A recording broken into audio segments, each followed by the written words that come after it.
I have big news. I got a silicone mat. I know. Thank you.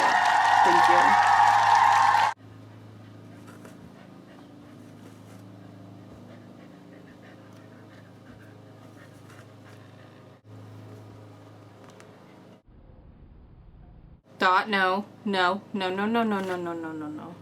Let's not do that. Thank you, I love you. The other day, I made a journey to a very magical place that I call Dollar General. While I was there, I got this book. And today, I am going to ruin it. First and foremost, I just want to thank my boyfriend for buying me this silicone mat. Now I have almost a real YouTuber background, so maybe this was all it took to officially become a real YouTuber. Anyway, I just took the coloring book and started flipping through the illustrations to see if anything caught my eye or seemed to have a good potential for being ruined. The first picture I chose was Ariel frolicking, and it was captioned, "What a lovely day."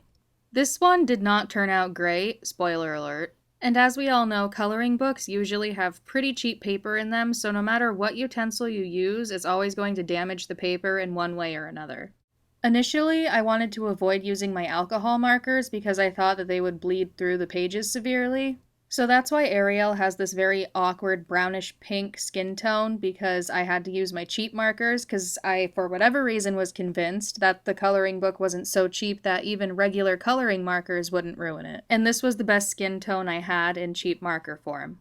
So I colored her hair and her skin, and now I'm just very sloppily coloring her dress. Her shoes and the top of her dress, I guess the blouse part of it, I don't know what you'd call it, those were supposed to be navy blue, but the best I had was black and a kind of dark blue. I don't even remember what color her sleeves were supposed to be, so I'm gonna guess they were something close to green. At this point, I just started using my alcohol markers because even the cheap markers bled through the page. Now behind Ariel, I am very poorly attempting to draw flames. The goal of this page was to make it as far from a lovely day as possible because I thought that death and destruction going on while Ariel was frolicking in the foreground would be kind of funny. So I just drew a whole bunch of buildings on fire. Also, sorry about the random swatches on the edges of the page. I didn't really care that much about outside of the border since that's not part of the picture. I also didn't feel like getting a scrap piece of paper to swatch on.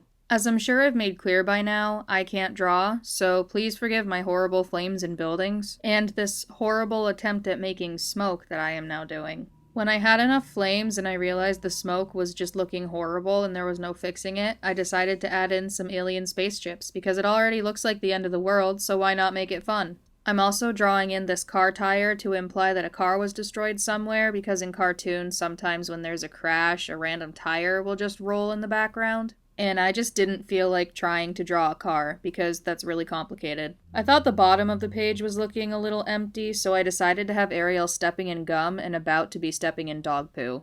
And now I'm drawing a screaming baby, because screaming babies is probably one of the worst sounds in the entire world, after country music. Although my art skills aren't the best, I still think this is pretty hilarious because it's totally going against the caption of it being such a lovely day, and Ariel is just happy and totally oblivious to all of the horrible things going on around her.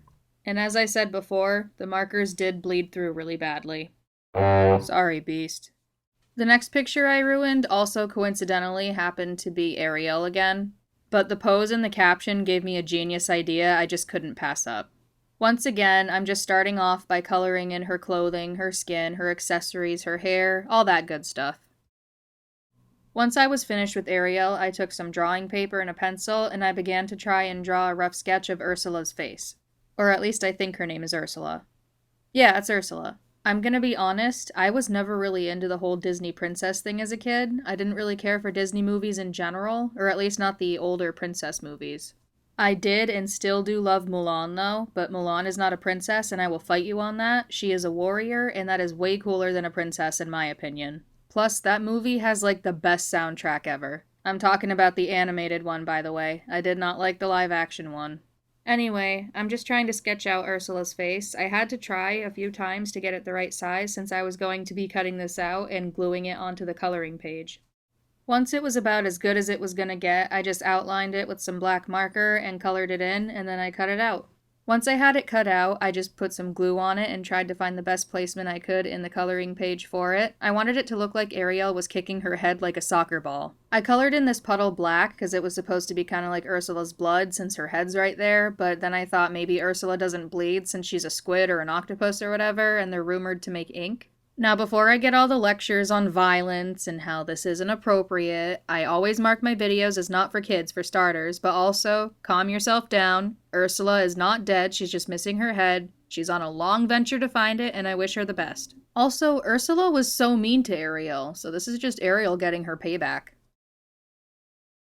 Now for the last picture, I chose this one of Aurora with all of her bird friends. I don't think her sleeves were supposed to be green. They were more like this greenish tannish color, but I didn't have that, so I just settled on green. I had an instant idea when I saw this picture, and I couldn't wait to bring it to life. This one probably took me the longest because I actually put a lot more detail into it than the first two because I realized that they were looking pretty bare and empty, so I really wanted to go out with a bang for my last one. So like usual, I'm just starting out by coloring her skin, her hair, her clothing, all that stuff.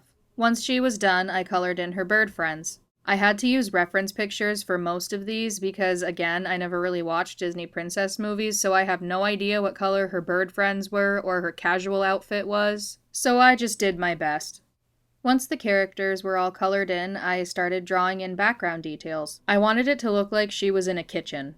I drew in a little window with a jar in it and a countertop with a book on it. The book took me several attempts, but eventually I did get it to a way I liked it. I also drew on little cabinet doors on the bottom of the counter just because I really wanted to emphasize that this was a kitchen. Once I had made some progress on my sketch, I just added some color to it all. Then I just added little details, like I put some grass outside of the window. I tried to make it look like the window was wide open for birds to fly in. I also added in a tree. I tried my best to outline the jar as neatly as I could, but the tips of these markers aren't the greatest, and then I tried to write bird bait on the jar. That didn't turn out neatly either. Here I'm just redoing the book yet again because I'm really picky on angle work and small details like this. Then I just colored it in, and to avoid using my messy tip markers to write on the cover of the book, I took a fine liner Sharpie and added in some page details and gave the book its title. You can probably see where this is going. Now I'm just drawing on a big cooking pot to go on the countertop, and I'm filling that with water because you gotta boil water when you cook stuff. Once the pot was full of water, I then drew in this bird cage. It honestly didn't really look the best, but you can tell what it is, and that's enough for me. After I finished going over the cage in marker, I then added a severed bird's leg. I also added some color to the countertop, and I tried to make a rug beneath her feet, but it ended up looking like a giant puddle on the floor. And then I added some color to the floor itself. I tried putting some rings on the little rug under her feet to make it look more like a rug and less like a puddle, but I think that just made it worse because they ended up looking like ripples. And now I'm just giving her a meat cleaver in her hand so she has something to prepare her poultry with. I accidentally made the handle gray, so I just went over that with brown. Lastly, with my white paint marker, I'm just putting a highlight on the meat cleaver and some bird poop all over Aurora because she's covered with birds and birds make poop. Here's the final result. I had a lot of fun doing this. In fact, it was so much more fun than I expected it to be, and I'm really looking forward to coming back to this. But that's going to do it for this video. Thank you so much for watching. Don't forget to like, comment, and subscribe, and I will see you guys next time. Bye!